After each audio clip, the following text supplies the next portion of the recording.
Tollerson. I am one of the co-chairs. My colleague Alan, the other co-chair, will be joining us later tonight. We have a number of things on the agenda. We'll kick things off with a open session. And so members of the public or members of the board can speak for 2 minutes. You can raise your hand, which I see Katie Savage has already done. It should be one of the options towards the bottom of your screen on the panel. After that, we're going to have a presentation from Rachel Hutt from IMentor, and we're hopeful that we're going to have a student join to talk about his or her experience with the program. And then the big item is talking through budget and how we want to approach our role in the city's participatory budgeting process. As a update / reminder, we are meeting virtually because the governor, Jesse, correct me if I get any of this wrong, in the most recent emergency legislative session, and the legislature decided that we could go back to having public meetings virtually. And so we are no longer required to meet in person the way we were for a couple of months. I believe that the emergency virtual arrangement has been extended through the end of the calendar year. Is that right, Jesse?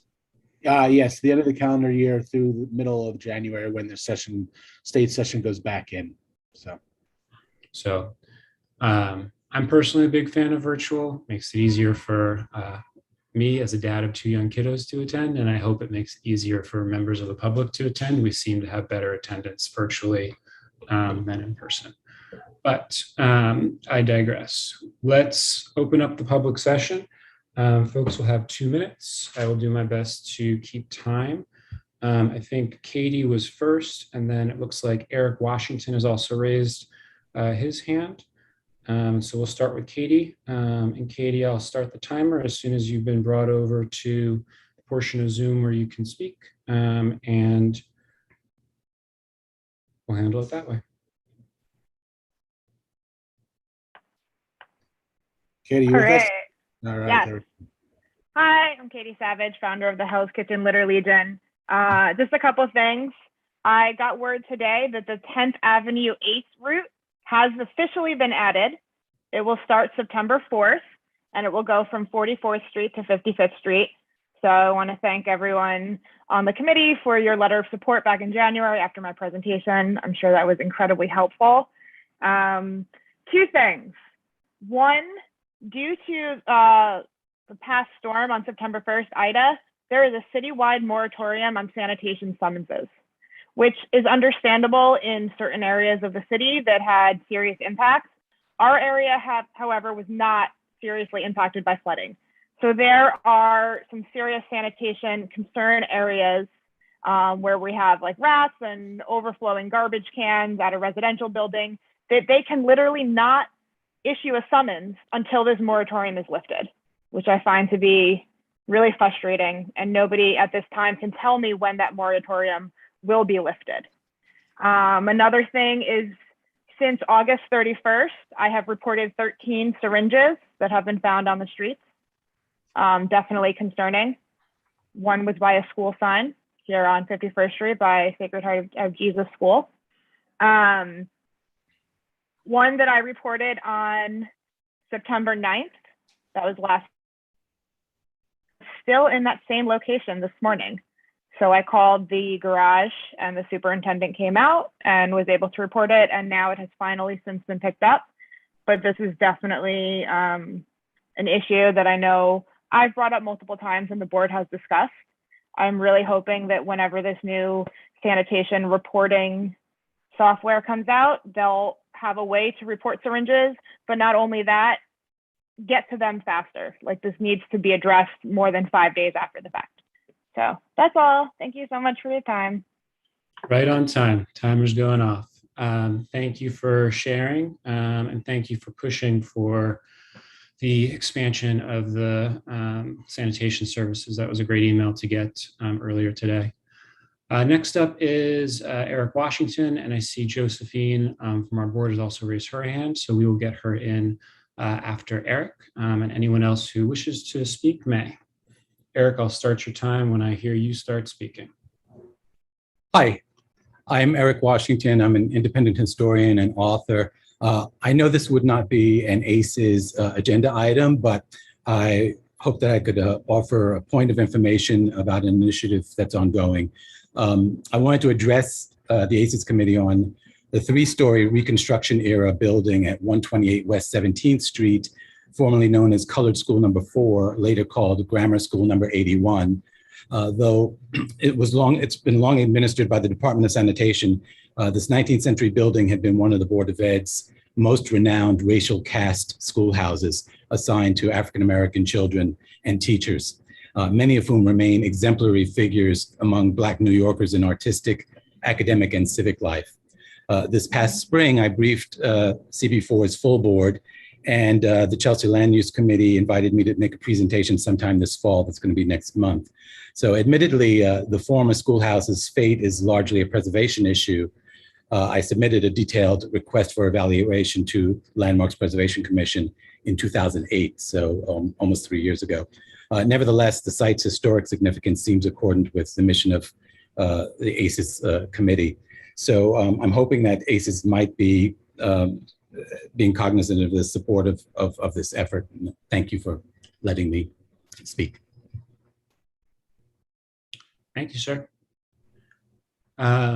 We have another hand raised. So after Josephine, we will go to Tom. I apologize if I'm mispronouncing your last name, Lunke.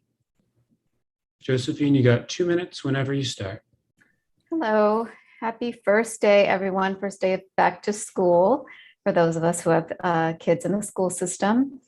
So I just wanted to share my initial thoughts and try to keep the conversation going. So my daughter was very happy to see her friends. So that was just the best thing. After a year and a half of doing remote learning, it was very good to have her back in school again. However, what I did learn is that there were really no efforts made in terms of social distancing, which is very concerning. And she is in a classroom of 33 kids.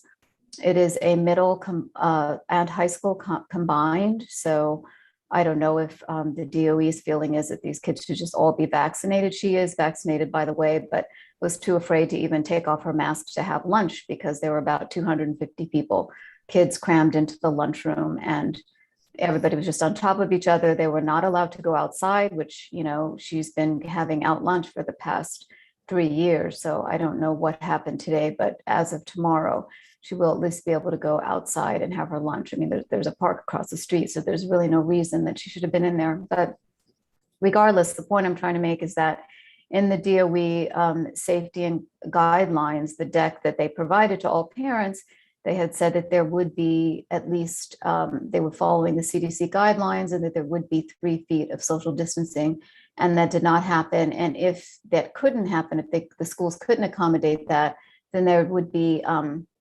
the health check and COVID testing. And if you're a parent, you probably fully well know that this health screen site this morning crashed a little bit after it started. So my daughter was actually never even able to log on or fill it out. So it's a very important issue. I feel that we're almost back to where we were last year.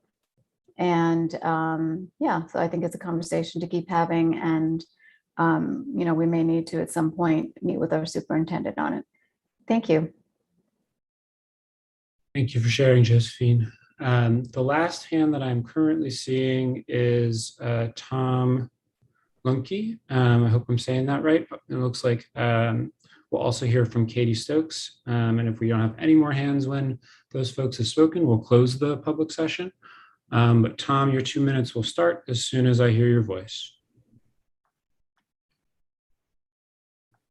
Can you hear me now? Yes.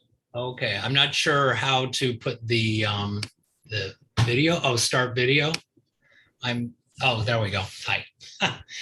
So I'm a former member of Community Board 4. About 20 years ago, I left the board, and I just am a long-term Chelsea resident. I've been here for about 30 years. And I worked in Harlem for 20 years. A number of those years were with Eric Washington on a number of preservation projects in Harlem. And I just want to say that I wholly endorse his request to have colored school number 4 designated as a New York City landmark. I don't know of many, if any, African-American or communities of color having landmarks in Chelsea. It's a very white district, although it always hasn't been that way. So I'm just here to support Eric and his initiative. I think we need a lot more education globally, but here in New York City as well, on the contributions of African Americans, especially here in New York City life. Thank you very much. Kit, may I ask a question about that real quick? I just want to know if they went to Village Preservation, because they might be able to help that endeavor as well, because I know they're really... The way that we typically do this is people speak for their 2 minutes, and then if we want to bring up a discussion item, we do that in like the new business section. Is it okay to hold? Sure, it's not, well, they might be gone by the time we do new business. It was more of a recommendation of checking out Village Preservation, because they're very active in this sort of thing also. Eric, do you want to address that? Sorry, I didn't mean to take over. I'm clicking on my face. I'm sorry. Yes, they're on my list. There I have a number of people who I am targeting, but I started with I think the village where the building is in MCB4, and I thought I should just start here and kind of branch out. But yes, I'm aware of them. They're on my radar. Katie is the last person I'm seeing raising her hand. So we'll go to Katie, and then we will likely wrap the public comment. Thanks. I just wanted to support what Josephine asked for, and I think getting a meeting with the superintendent will be really useful, especially after we see how things roll out in the next couple of days. But I would also like to add as an issue or two to that discussion about education on our committee.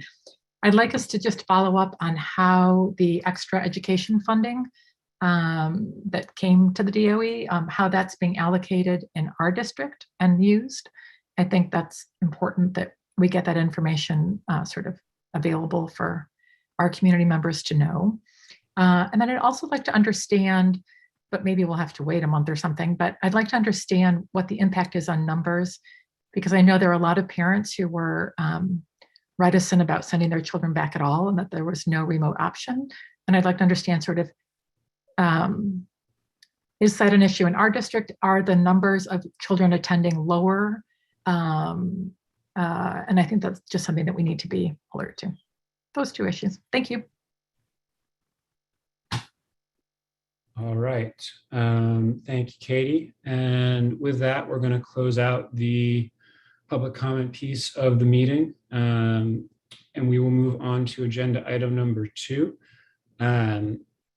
Rachel, I believe you have a presentation. Let us know if you have any difficulty sharing your screen. Yes, and I just heard from my student. He said, "Oh my goodness, I finally got, maybe to join the meeting." He's on. He's on. Amazing. Not a problem. Kelvin, you are not late at all. Thanks so much for coming. Yes, I'm going to share my screen right now.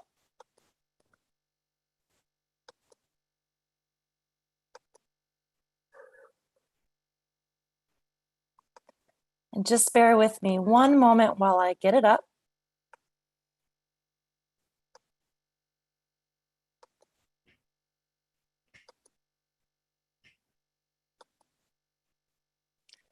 So thanks so much to Kit and Jesse for giving me a couple minutes to speak tonight. My name is Rachel Hutt, and I am the Senior Volunteer Recruitment Manager for IMentor. Also, happy school year to everyone. I know today is the first day of school. I'm going to share a short presentation And at the end, there's going to be a short Q&A time for folks to answer any questions. So really excited tonight. I have Kelvin here. I don't know, Jesse or Kit, if you could pin him or not so that folks can see his awesome face. But we're really excited to have you here, Kelvin. So Kelvin is here and is going to share a student's perspective of the IMentor program. So I've just got a couple of quick questions for you, Kelvin. If you can say your name, what school you attend, and what grade you're in. Hi everyone, my name is Kelvin Moyes. Wait, pardon me, Rachel, can you please restate the second part of the question? Oh, sure, sorry, I know that was a bunch of things. Your name, you got that, what school you attend, and what grade you're in. Okay, like I said before, my name is Kelvin. I attend the Business of Sports School, and I'm a senior currently. Just completed my first day. That's amazing. And what are you potentially interested in studying in college? So far for right now, it's between either psychology or criminal justice. I haven't made my mind up yet, but it's between those two. Amazing. And what are you most excited about for this upcoming school year, your last school year in high school? Finally meeting my mentor, in person, because last year we met virtually, and this year I could potentially meet him, before going, graduating high school and going to college. So I'm looking forward to that, and, just getting to spend some time with him. Amazing. And I'd like to know, how I know, right, you, what you were referring to, you were matched with a mentor last year, right? And I know the program was 100% virtual last year, but how, even despite that, how have you and your mentor bonded with each other? So every week we meet up on the weekends to discuss how our week went, what we look forward to in the next week, what we accomplished. So even though it was virtual, he was always there to connect, or whenever I needed to speak about something, he was there. We always, like I said, every week spoke with each other. We constantly messaging each other, texting. So yeah, he's very communicative. He shows me that he's there for me, and that I truly have someone, that's there, that's for my best interest. So that's definitely what he's done, although everything has been virtual. Amazing.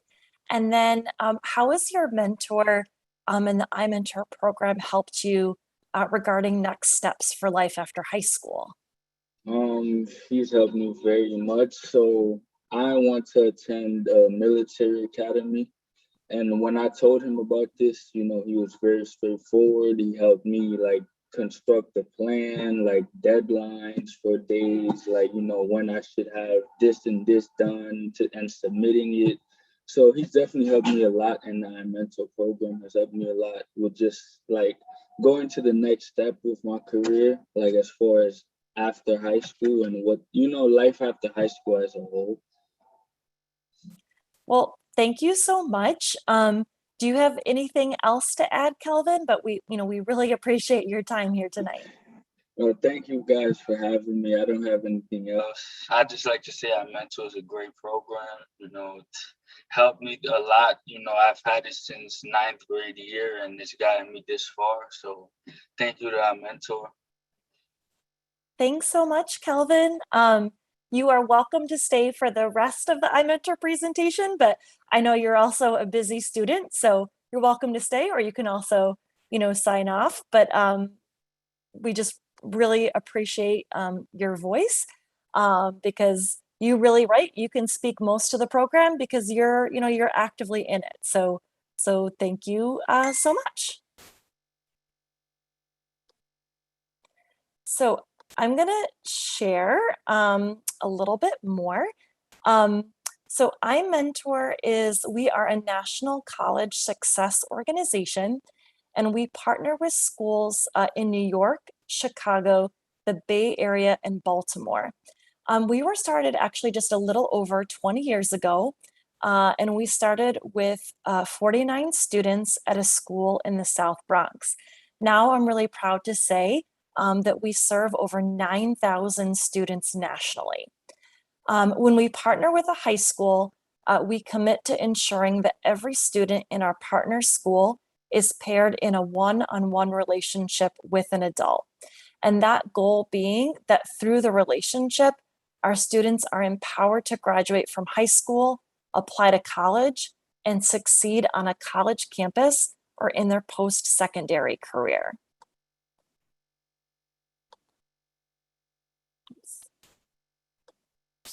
One tech glitch, just 1 second. So 70% of our students will be first-generation college students.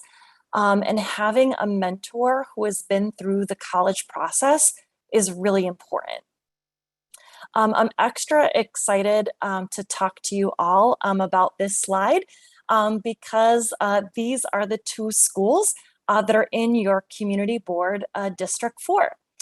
We have both the Business of Sports School that Kelvin attends, and we also have the Hudson High School of Learning Technologies. So right now in both schools, IMentor works with junior and senior high school students. So a little bit more about these two public high schools. So for Business of Sports School, it's a career and technical education school with also a Regents program. The curriculum focus is on the business side of the sports industry. Predominantly, it's comprised of male students. It's a small public school where a lot of people, right, know each other. And there's a really great sense of community. And then in addition to IMentor, there is a dedicated college counselor from College Bound Initiative that works with students. And then we started that partnership in 2013. So that has been going on for a number of years now. One of our newer partners is the Hudson High School of Learning Technologies. We actually started that partnership last year, right in the thick of the pandemic when everything was 100% virtual. So the curriculum at Hudson High School of Learning Technologies, its focus is on digital learning and computer science. Hudson is also doing some really neat social emotional community building work with their student body to make sure that students see their cultural identities reflected in their school community. So that makeup, it's approximately 70% male students, 30% female identifying students.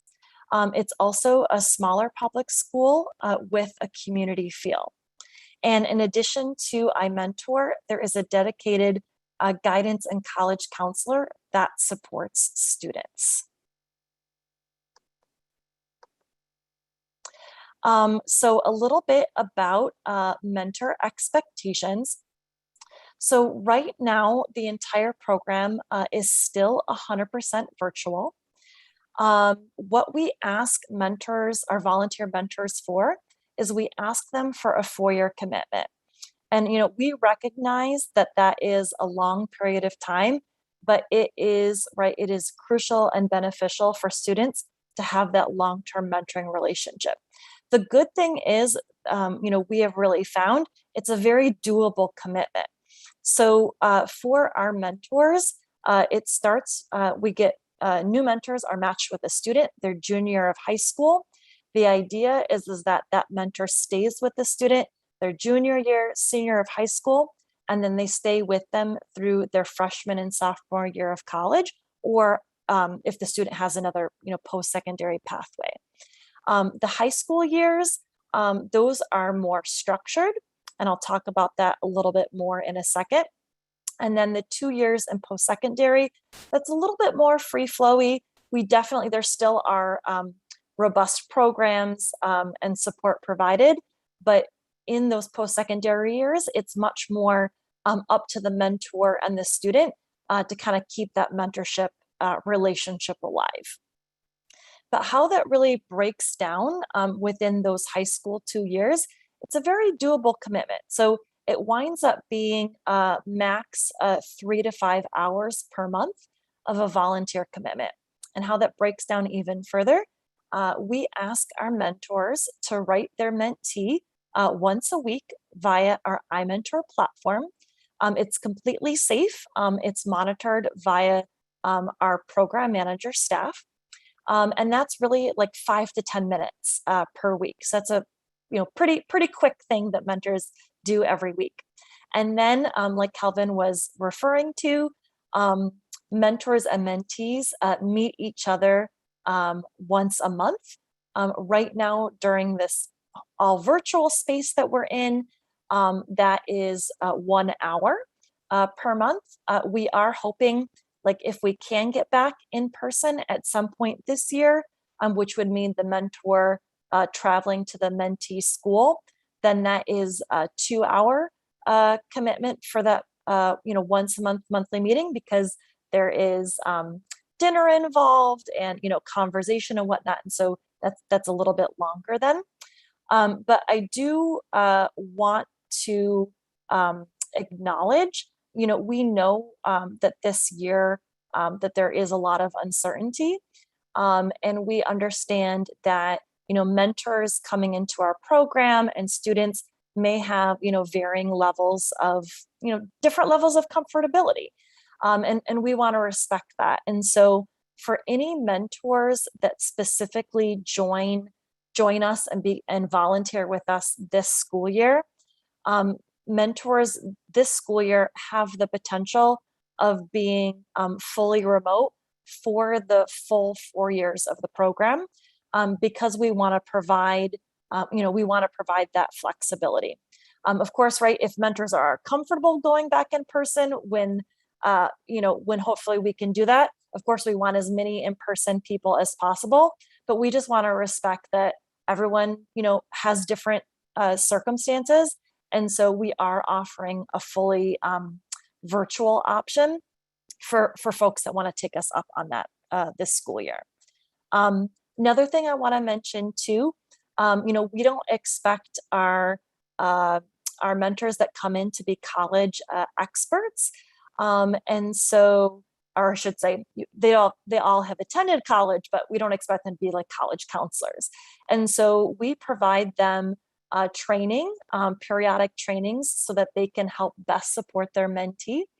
And then also diversity, equity, and inclusion work is really at the heart and core of what we do. And so we also provide that training for mentors as well.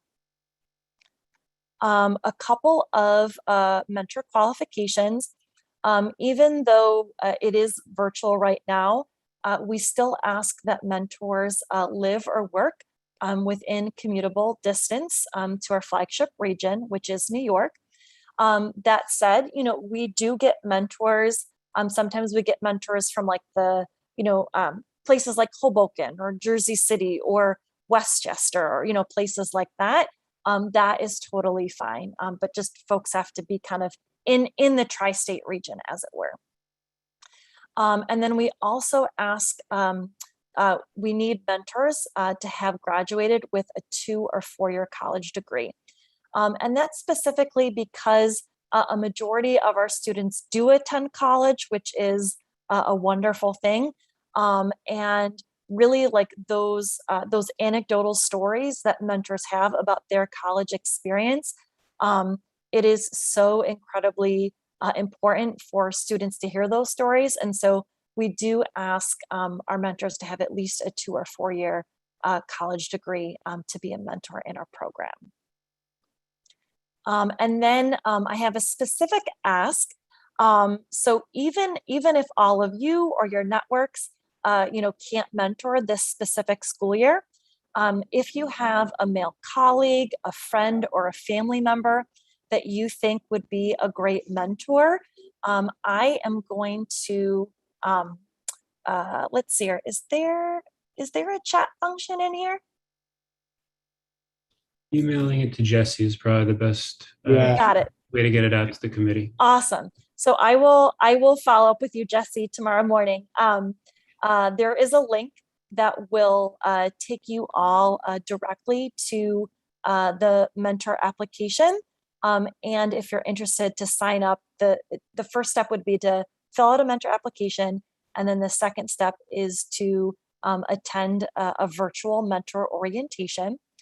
And right, even if you yourself can't do it, we are in critical need of more male identifying mentors. So we still need more than 300 this school year for students this fall. And 97% of our students identify as students of color. And it's really important that we have mentors that reflect that. And so within that like 300 plus male number, we're hoping to recruit at least 200 more Black and Latinx mentors for our incoming students. So just wanted to put that out there. I know you all are very, community activist based, and I'm sure, that you all have, really amazing family, potential religious organization, alumni, workplace networks. And so I would love to be able to, to tap into all of that. And then last but not least, once again, there's the link, next steps to becoming a mentor. We also have a QR code. Also too, I can share this presentation with Jesse and Kit, if that would be helpful as well. I'm happy to, share that with the rest of the committee afterwards. But I wanted to, I hope I'm making good time, but I just want to open up the floor for a brief moment or two. Does anyone have any further questions about the program? Because I know it's kind of a lot to process. Just very quickly, Rachel, we usually open it up to members of the board first and then to members of the public. So we'll just sort of handle it in that order. Sure. Yes. Right. Katie, do you, So Katie, just do you real have a- quickly, Rachel, thanks for the great program. I was just wondering, so Katie? these are the two schools. Sorry. Rachel, can you stop sharing your? Oh, I'm sorry. It's fine. It's fine. So Rachel, I was just wondering, these are the two schools in our district, but I'm just wondering, IMentor in New York City overall, about how many kids are you guys serving now? Yes, so we have about 4,000 students across our various boroughs. We work in Manhattan, Brooklyn, the Bronx, and then our newest borough, which I'm also excited to share about, we have our first ever partner in Queens. So we're working at Infotech in Long Island City. So we've got 13 partner schools in four boroughs. Great, thanks. Sabrina. Hi, thank you for your presentation. So you mentioned that what you're looking for the most part are folks who are people of color, but I'm wondering also about like Spanish speaking. Do you have, I know that in our district, we serve a lot of Spanish speakers or English as a second language. Great question. I'm really glad you brought that up. A lot of our students do speak Spanish and are often interested in having a mentor that is also fluent in their language. And so we highly encourage mentors, like if you speak a language outside of English, to put that in your mentor application, because oftentimes that can be a great similarity to share with your mentee. So like as potential mentors fill out their mentor applications, students fill out an application. It doesn't have all the same questions, but it's quite similar. And that's how matching happens. And so we definitely need more Spanish speaking mentors. And that said, like we don't like turn away anyone or anything. It's just the additional call for mentors of color, just because that's the need. I will say too, we still do need more women for this year, but women tend to volunteer at higher rates than men do. And so that's just kind of where we are. I will say if you are female identifying and for whatever reason like if all of the female identifying students were matched, you could still like, there may be a delay, but you could still get matched the following year. So for women where that may be an issue, know that you would still be matched. There just may be a delay depending on if we get more women than female students that we need for this particular year. Thank you. Yeah, great question. Oh, Alan, what's your question?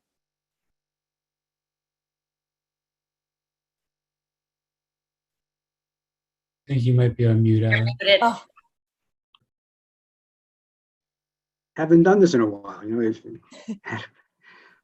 thank you very much. Very important work, as I was saying to myself. Actually, my wife was involved with the mentoring program, Harlem RBI, for many years. Her mentee was probably 13 or 14, and the relationship went for well over 20 years. And a couple of kids, so became an extended family. But I'm just curious, in terms of the numbers that stay on past high school, any idea on what the percentages that stay with these students afterwards or drop out? that's a great question. I don't have that numbers, but I can get that to you tomorrow when I follow up. I will say anecdotally, I do know that a lot of pairs stay connected. We offer, there's some really great incentives for the post-secondary success program, or PSP for short, when students go to college. For example, we offer, there is an emergency fund. So like if something comes up, whether it is like transfer fees, or a student needs, help like paying for books, or like particularly this past year, we saw with all of the challenges, for particularly for students like going either to like schools in upstate New York or, other places around the country. Some of our emergency funds like helped pay for students' flights to get them back to New York because they were stuck on campus otherwise. And so things like that. And they offer like paid advising sessions. So there's a lot of incentive to stay in the program, because there is that really like dedicated support with their IMentor program manager and their mentor. That said, right, some may want to part ways or whatnot, but we do see a lot of pairs continuing, which is really exciting. But I will promise I will get you that number. Thank you very much. Oh, Maria. Hello. Hi, Rachel. Just two quick questions out of curiosity. I'm wondering about your mentees and your mentors, just where a majority of them, what borough a majority of them are from. Great question. So we get mentors from all over. I would say the majority of our mentors are coming from Bronx, Brooklyn, and Manhattan. And then I will just delve in just a little bit further into that. So historically, a lot of our mentors have come from the corporate space. And that has served us, for two different reasons. Both, large corporate, for-profit organizations both offer us, right, like a lot of great mentors, and they also help, provide some of our funding. We are an education nonprofit, and hands down that there will always be a pipeline of those people, and those are really important, partnerships for us. That said, one thing, and I'm particularly excited about this, I started this role in early July, and I had worked as a program manager doing direct service for IMentor for the last 3 years.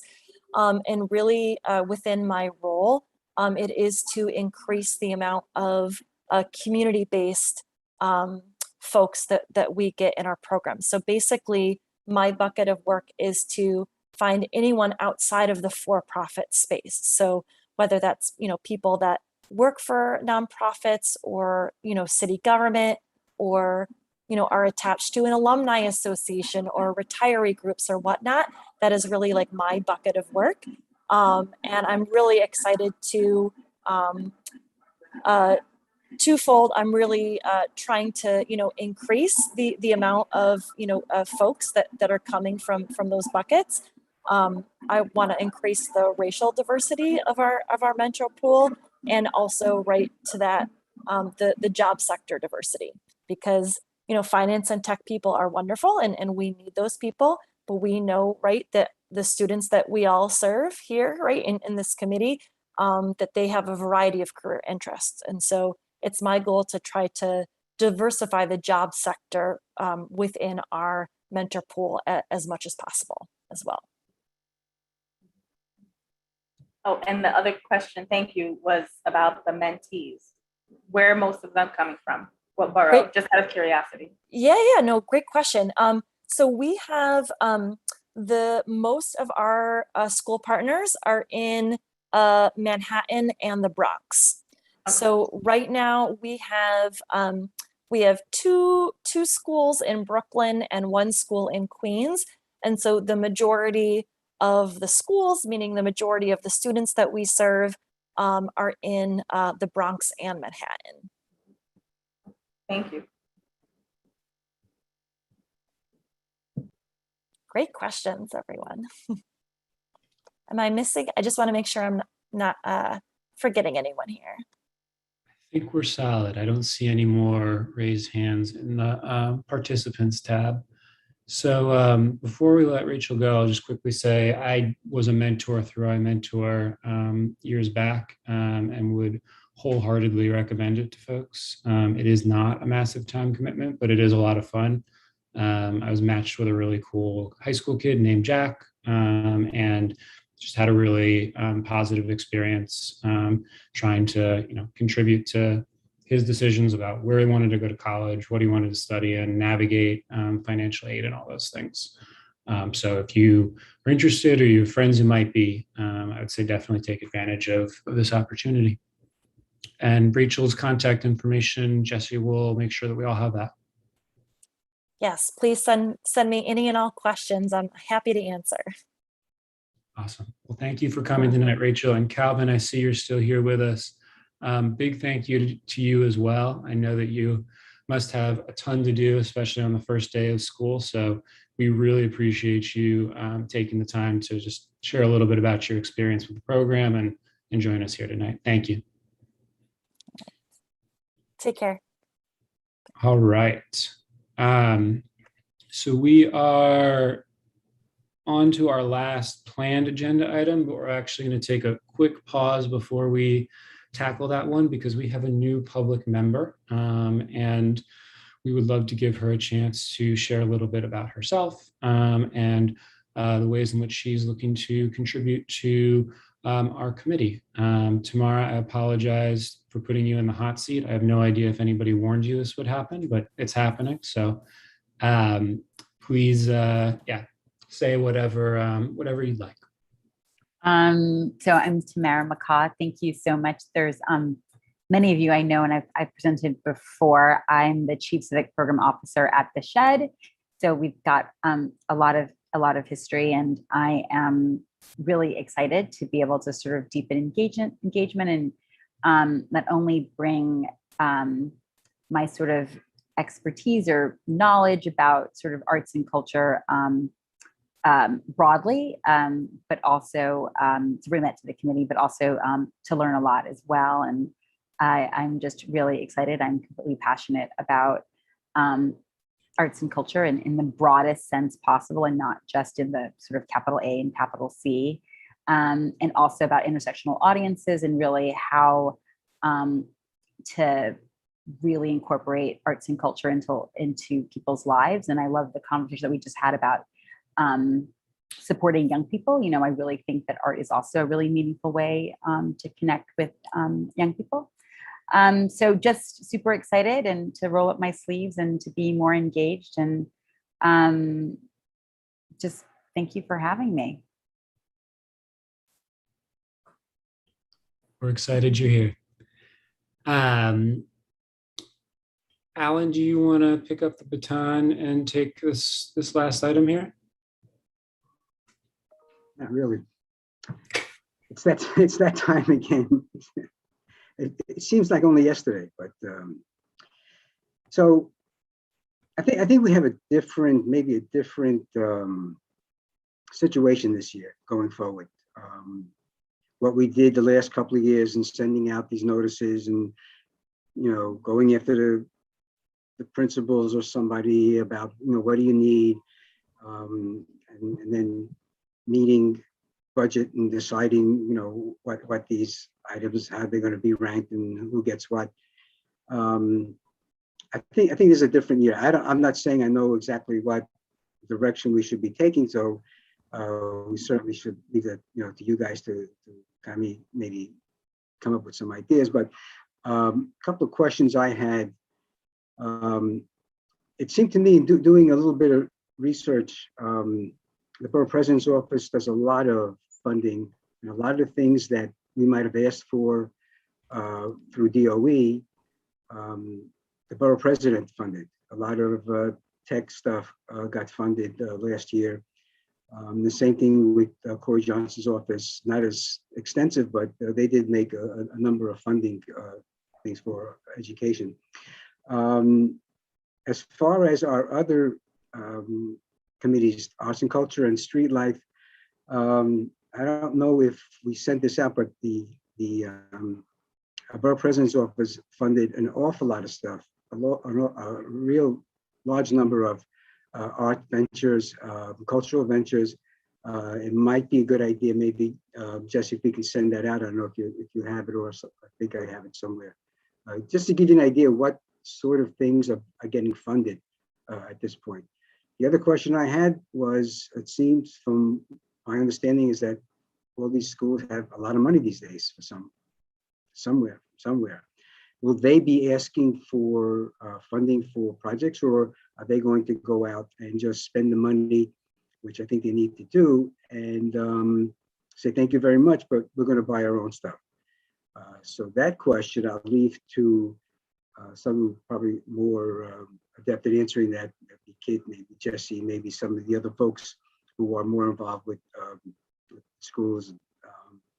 Josephine, maybe Katie, maybe you have a better handle as to what these schools are going to be looking at and doing with the extra. But I think it goes to a little bit to what Katie had spoken about or asked about in terms of the monies that the schools have got. So I'll just open up the discussion at that, and I'll let Kit lead the discussion on schools and money. One really quick thing before we turn it over to folks to share suggestions, ideas, as well as questions. I believe most folks have been through this before, but just as a friendly reminder, and Jessica, you can jump in if I get any of this wrong. We are talking about the city's budget, not for next year, but really for the year after, in terms of the recommendations that we make. And so it's helpful to sort of understand that time frame. And we are having this conversation because part of our responsibility per the city charter is we annually need to make recommendations through the participatory budgeting process. So we'll align as a committee on what we think are the priority funding requests. And then across the board, there will be another alignment conversation on what are Community Boards 4's complete priorities. So this is an opportunity to make suggestions related to education, related to street life, related to the arts for things that we would like to see funded.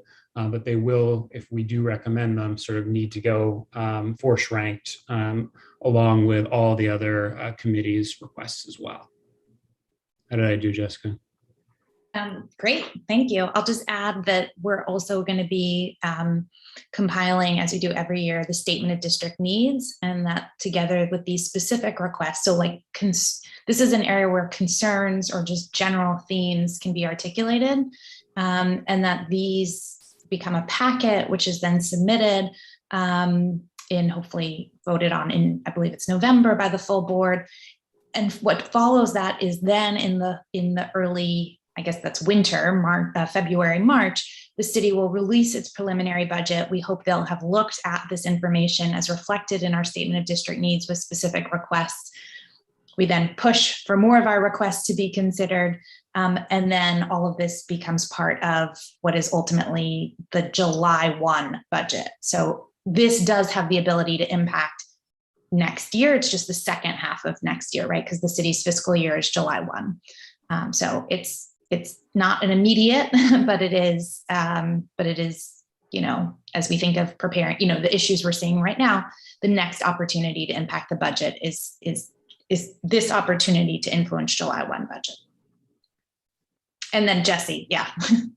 I would just add on to that, just for folks who are new, is that the way the board normally has done it through the years is that if a committee wants to make a specific budget request, that it typically has had that conversation and voted on it. So if there are new ideas or new concepts, I think then we want to, you know, spend the time this month and next month, you know, solidifying those ideas and voting on them as a priority. So it's not sort of just, you know, kind of like last second all, or, you know, just throwing everything into the pot at the end there, just because we heard something recently. So we want to be able to be mindful of that. I just want to, so when people start coming up with ideas, there's a reason why we do it. So we have this month, we have next month.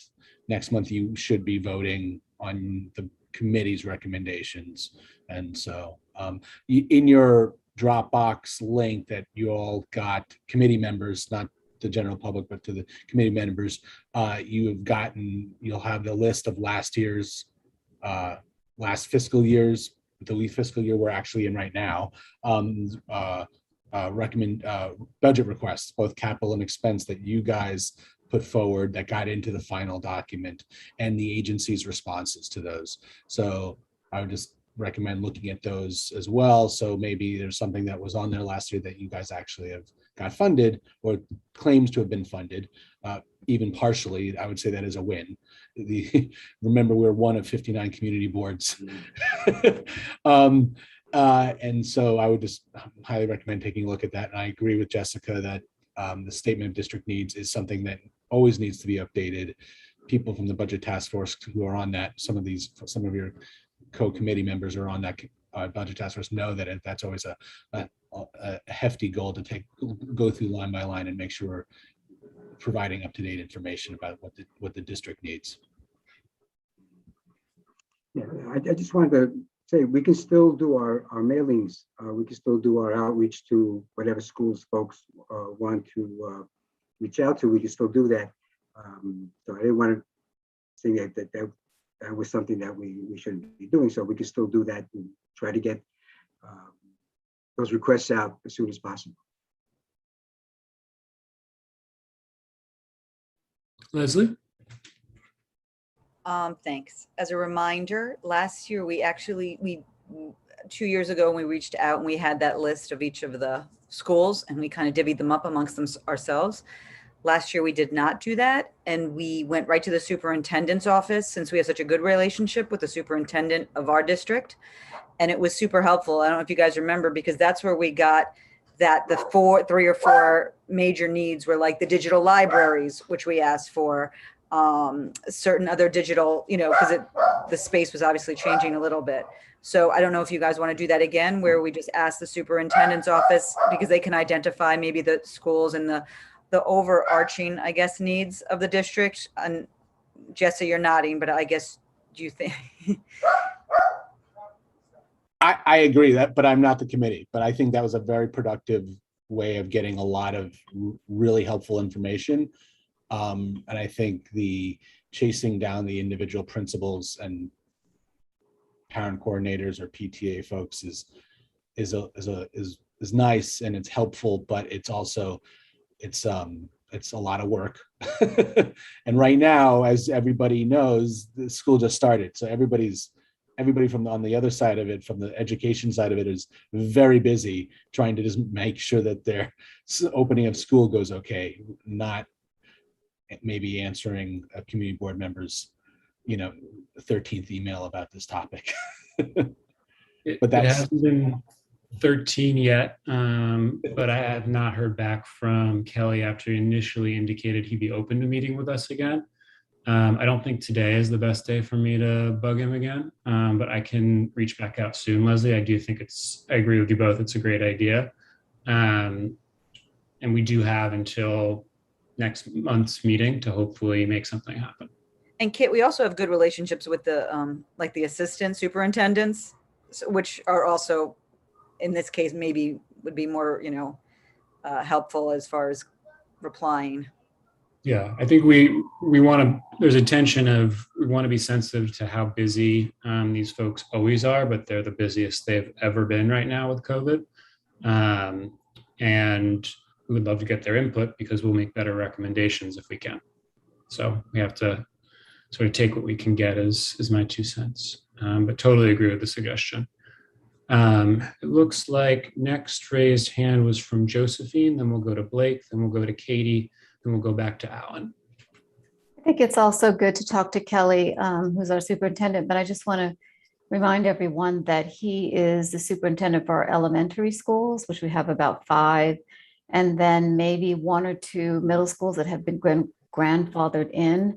So, and we have about maybe 20 high schools, 20 to 25 high schools that a lot of them are in great need. So we don't really have a relationship with the high school superintendent, but that doesn't mean that we can't, that we can't do that.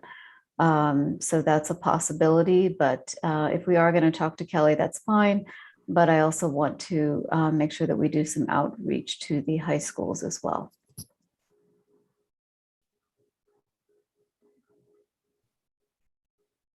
Blake?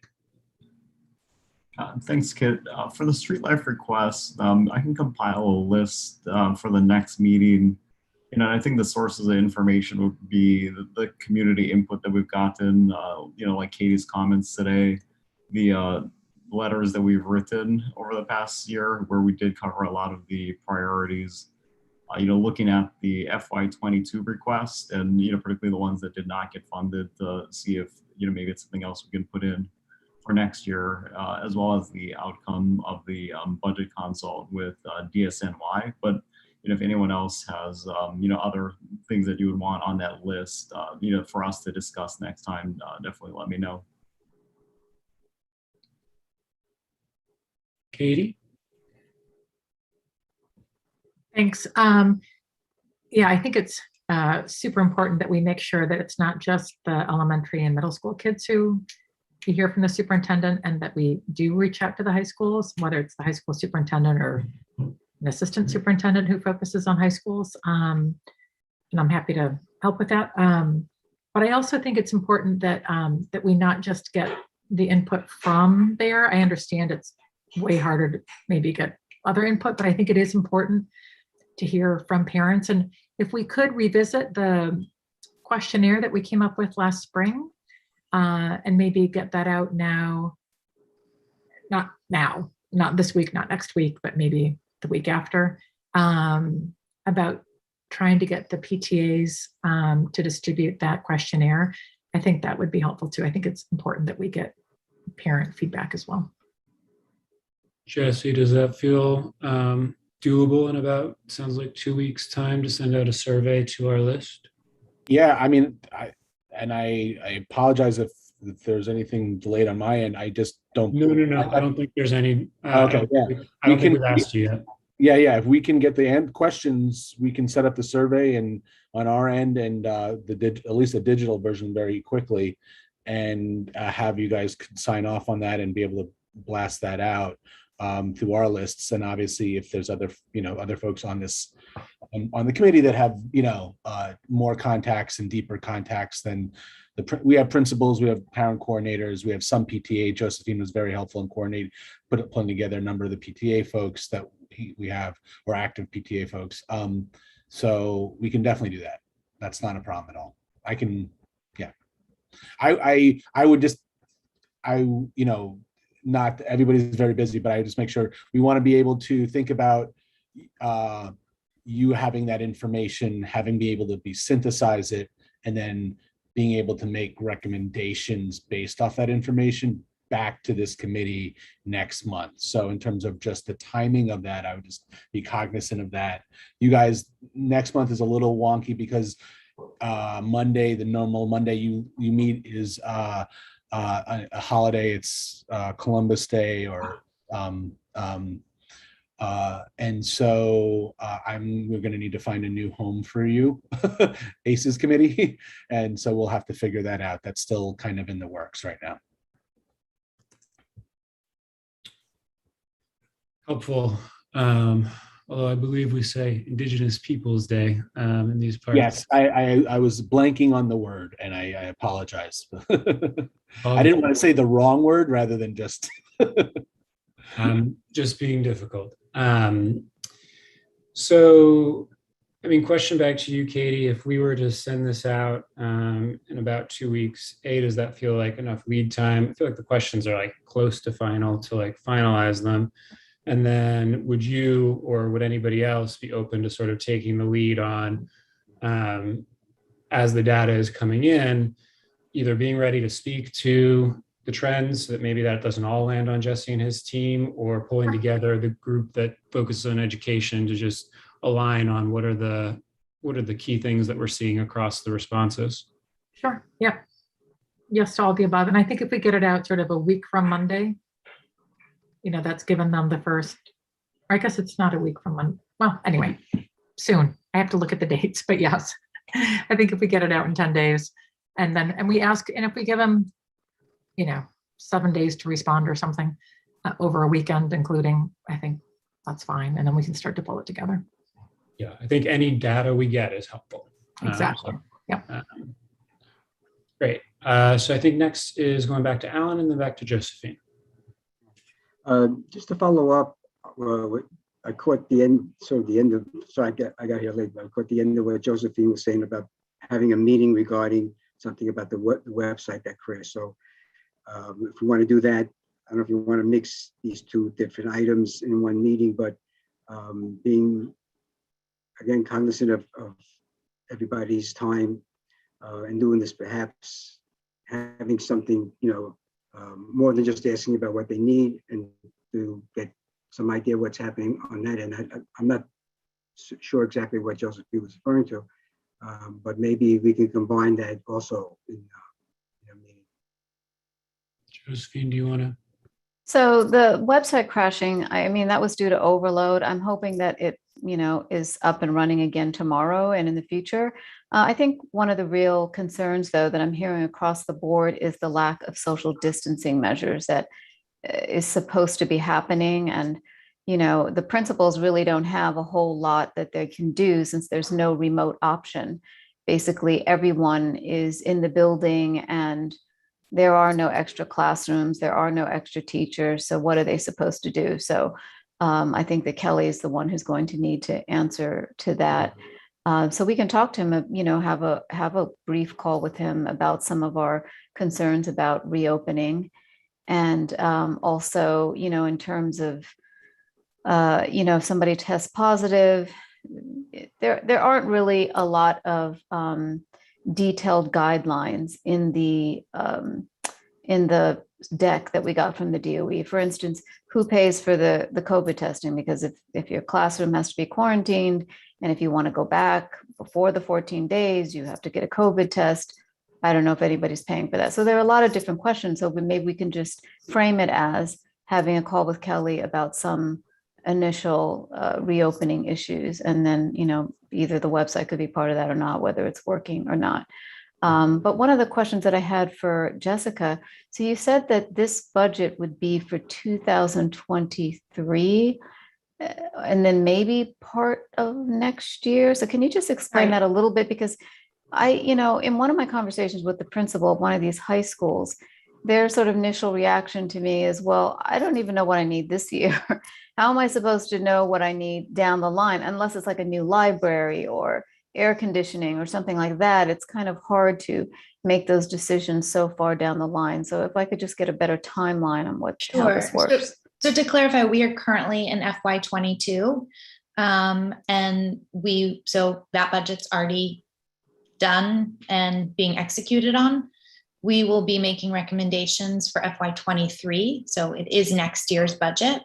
I think an opportunity, and this is certainly obviously easier to convey in a discussion than it maybe is in an email, but I think the idea that, we want to hear from people, because in our statement of district needs, we want to be able to showcase or highlight the issues and the challenges that are unique to our district. And so part of it is to follow up with very concrete, tangible as possible requests, budgetary requests that are both expense related and capital. But I think in anything, I maybe it was Kit who just said, like, whatever we can learn is valuable here. And I think particularly in such a changing environment, like the last 18 months, it's just, it'll continue to be very fluid. And so I think anything we can learn to better inform what is happening in our district right now, to be able to be packaged in a way that helps drive a budget. By the way, that'll be a new mayor, a new city council. So many things, but just the more informed we can be, the better. And then Jesse, yeah. Yeah, I'll just add also, what we also do is ask,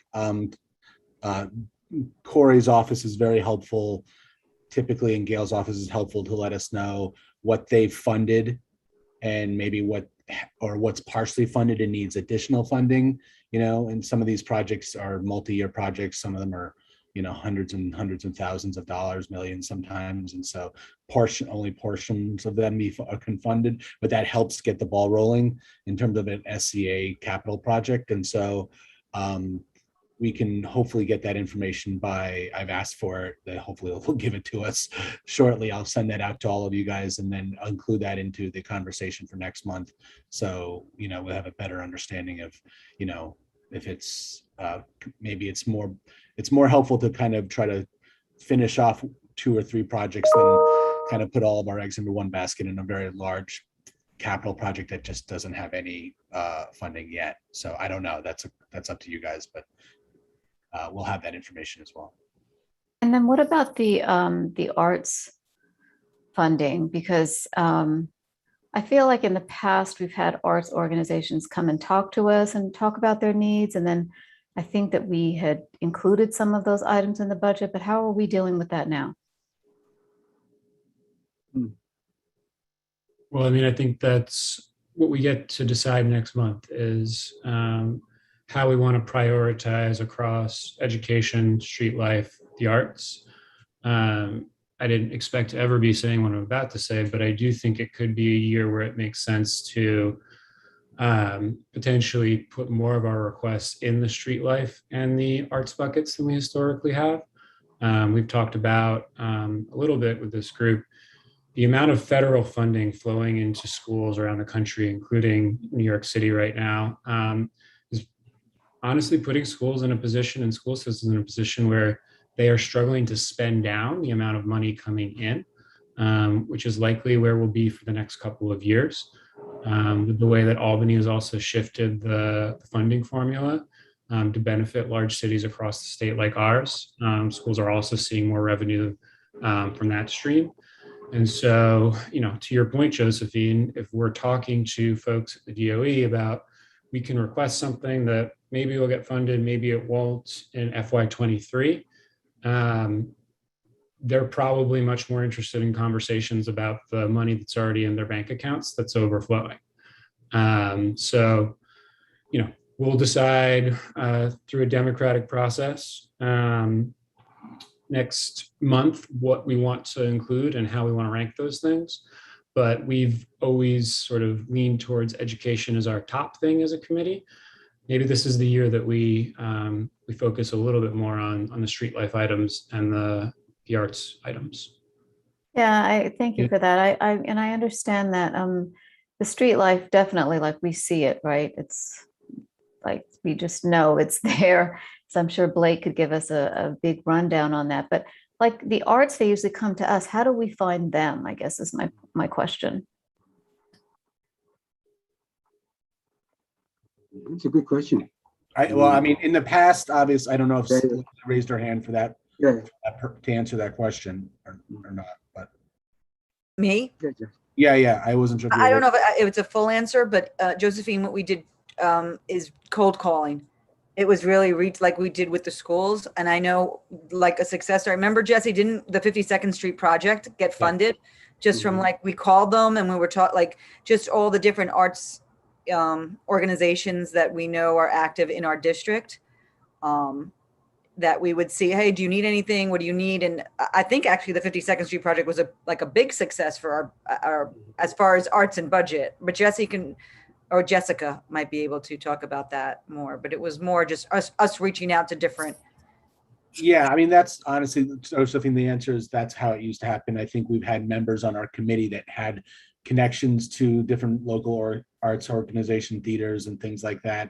I know Sarah Mills, who's unfortunately unable to attend today, has sort of taken a little bit of the lead since David Pincus has stepped down.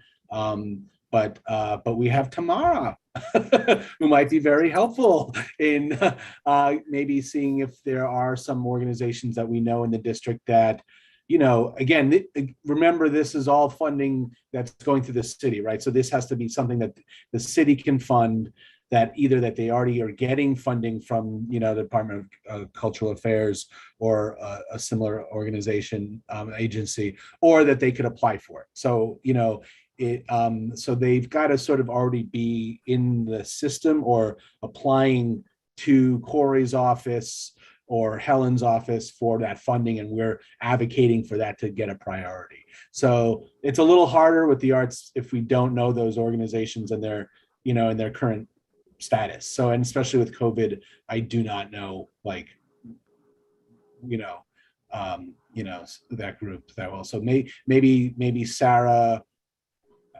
myself, Tamara, whoever else wants to be part of that, can kind of maybe have a call and sort of figure out what we can put together as some ideas for priorities for you guys all to discuss next month and vote on and say, yes, we think this is. Yeah, I would be totally happy to help with that. I know there's already a group that I'm part of, like a West Side Cultural Network, and we kind of meet.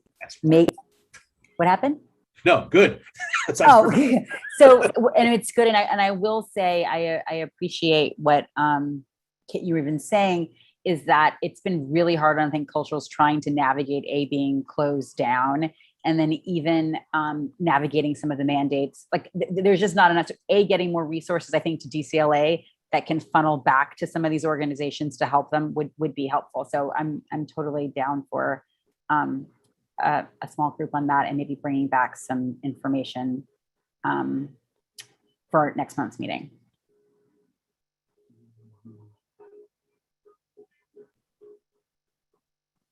Any other questions, comments, terrific jokes?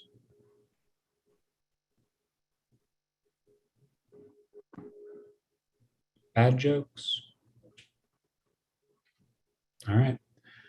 I think we can end a little bit earlier than usual. So it sounds like there's probably going to be a group that chats about the data we get back from the education survey we plan to send out.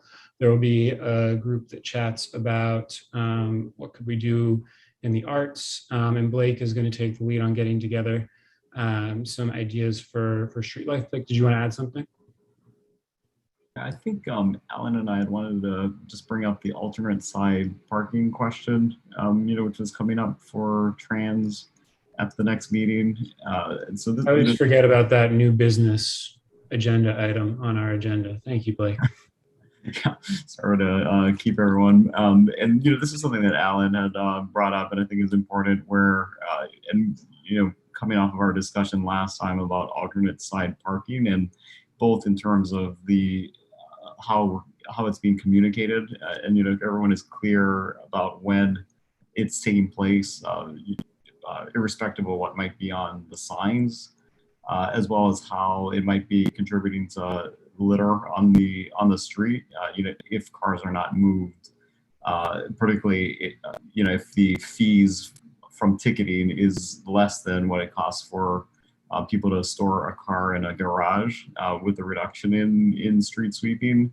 So, I think we just wanted to get any input on this, as it'll be an issue that the Transportation Committee is discussing this month, which, David and I, will also be at that meeting. I think there are parts of that whole discussion that we should be involved with in some way. Get some input into transportation about how it's affecting various parts of the city. I've spoken to several people down in Chelsea in different blocks, and it's becoming a problem, as you brought up. It's cheaper to take a shot getting a ticket, which you could go several weeks on a spot and never see a traffic agent, or you may wind up being the lucky person who gets 4 tickets for the month. But it's still cheaper, and it's affecting the quality of life, as they say. Garbage on the street, rats are taking over the streets. It's so we'll be at transportation and see what we can push out in that end. It might help at some point to do maybe talk about surveys again, but maybe just a simple, quick, brief survey that we can get out to as many people in Hell's Kitchen and Chelsea, and to bring to light that this one day a week and people taking advantage of it is not working for us. Be continued. Seeing your hand, David Warren, did you want to get in on this topic too? Yeah, I just want to verify. So what the solution is, either to have the fines raised or have enforcement out there more? What is the solution then? To me, I would like to see the fines drastically raised, but I don't know if that's what you're talking about. Well, we can talk about that, but there's a whole enforcement, increasing the rates, getting more supervisors out on the street, perhaps. There's a whole slew of things that we could look at and push for. But the conditions are getting out of hand. From what I see in the blocks around where I live, I'm sure the same thing. If it's happening here, it's happening everywhere, at least in Manhattan. Obviously, people who live out in more one-family home areas, some of these streets don't have alternate sites, so they don't have to really worry about it. But here it's becoming a big problem. So, to your point, David, there are a lot of things we need to look at. I was interested in getting some of the data around the number of citations that are taking place, as an indication of whether, enforcement might be an issue, as well as if any of the processes for enforcement have changed, as a result of the changes due to the pandemic. So I think those are things that hopefully we can get out of that Transportation Committee discussion as well. Yeah. Not to beat the subject to death, but from what I see is happening outside my window, 9 o'clock comes, people are sitting in their car, traffic agent walks down the street. They're not going to ticket somebody sitting in the car because it's no parking, but they're standing. Traffic agent leaves. Half hour later, if the sweeper hasn't come by, they pick themselves up, leave the car, goodbye. The sweeper comes by at 10:15. You've got 1 or 2 cars, 3 cars that folks decided to leave on the street. And it makes it that much more difficult for people to move their car and for the sweep to come down. So, that's becoming the new norm, at least from what I see.